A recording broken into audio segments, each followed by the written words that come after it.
सर्वज्ञ ईश्वर में, सर्वशक्तिमान ईश्वर में कभी भी वो न तो सर्वज्ञता का प्रयोग करता है न सर्वशक्तिमत्ता का प्रयोग करता है, जब तक आप उसकी सर्वज्ञता के लिए उसको प्रेरित न करें, सर्वशक्तिमत्ता के लिए प्रेरित नहीं करें। वो तो सर्वज्ञ होते हुए इतना अल्पज्ञ बन जाता है कि रावण का सिर काटे जा रहे हैं, नए नए सिर निकलते जा रहे हैं, रावण मर नहीं रहा है। और तो भगवान राम सर्वज्ञ हैं कि नहीं? गोस्वामी जी ने कहा, मरतन रिपु श्रम भयउ विशेखा राम विभीषण तन तब देखा। मित्र विभीषण, ये तुम्हारा भाई रावण कैसे मरेगा, इसका उपाय बताओ। पार्वती जी ने कहा, बड़ी उल्टी बात हो गई। ईश्वर जो है वो जीव से पूछ रहा है कि रावण कैसे मरेगा। गोस्वामी जी कहते हैं, उमा काल मर, शंकर जी ने कहा, उमा काल मर जाकी इच्छा सो प्रभु कर जन प्रेम परीक्षा। और यही सूत्र है। अगर ईश्वर की आवश्यकता आपको है, उसके सर्वज्ञता की अभिव्यक्ति आपको चाहिए, उसके सर्वशक्तिमत्ता की आवश्यकता आपको है, तो आप उसको जगाइए। वो तो सोता रहता है। पुराण की भाषा तो बड़ी सांकेतिक है, बोले क्षीर सागर में सोते रहते। अब सोए हुए व्यक्ति को से कोई काम करना हो तो आप पहले उसको तो जगानेंगे। यह जब ये कहा जाता है कि भगवान को निमंत्रण देने जब अर्जुन और दुर्योधन गए तो भगवान वहां पर हैं अपने कक्ष में, पर सोए हुए। दुर्योधन पहुंचा तो सोए हुए, और अर्जुन ने जो ही प्रवेश किया चरणों में बैठ गया, भगवान जग गए। बहुत मधुर भाषा है। दुर्योधन पहुंच गया पर ईश्वर को जगाना नहीं जानता, और अर्जुन में भक्ति भावना थी कि उसके पहुंचते ही भगवान जग गए। इसलिए भक्ति शास्त्र में अंतरंग साधनाओं को महत्व देने के साथ साथ बहिरंग साधनाओं को अत्यधिक महत्व दिया गया। और यह महत्व आपको उस संदर्भ में आप समझते हैं? जो लोग इसकी ऐसी बात करते हैं, क्या श्री भरत से बढ़ करके वे विरागी त्यागी ज्ञानी कुछ हैं क्या? कितनी सुंदर बात आती है कि जब भगवान राम श्री भरत को विदा करते हैं, अयोध्या जाकर के आप राज्य चलाइए, तो श्री भरत मान लेते हैं। पर कितना सुंदर सूत्र है। क्या बोले? बिनु आधार मन तो सन शांति। प्रभु आप मुझे कोई आधार तो दीजिए। भरत जी को बहिरंग आधार की आवश्यकता है क्या?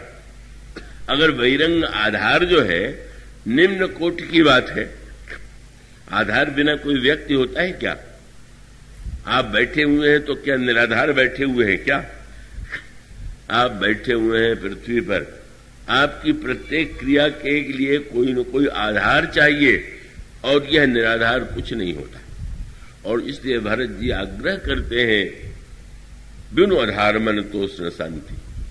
श्री भरत जी को प्रभु ने जब पादुका दिया, अच्छा मान लीजिए बिना पादुका के भरत आ जाते, श्री भरत जी सिंहासन पर बैठ करके मन में यह भाव बनाते रहते कि राज्य प्रभु का है, मैं प्रभु की राज्य का संचालन उनकी आज्ञा से कर रहा हूं, कर सकते थे कि नहीं?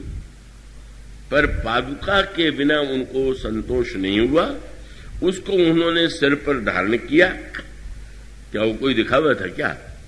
और वहां से लौट करके जब अयोध्या के राज सिंहासन पर प्रभु को की पादुका को उन्होंने पधराया, मानो सूत्र यह है कि ये वस्तुतः ये जो बहिरंग वस्तुएं हैं उसका अर्थ मानो यह तात्पर्य है कि श्री भरत के द्वारा वही फिर बात आती है कि कोई व्यक्ति कह दे बड़े हमारे ऊंचे विचार हैं, पर उसको साकार अभिव्यक्ति जब आप देंगे तो आपको उस अभिव्यक्ति के लिए बहिरंग की अपेक्षा ही होगी। और इसलिए श्री भरत सिंहासन प्रभु पादुका सिंहासन प्रभु पादुका पर श्री भरत जी ने का उस पर पादुका को सिंहासन प्रभु पादुका बैठारे निरुपाधि, और बैठाने के बाद नित पूजहि प्रभु पावन प्रीति न हृदय समात मांग मांग आय सुकरत राज काज बहुभान।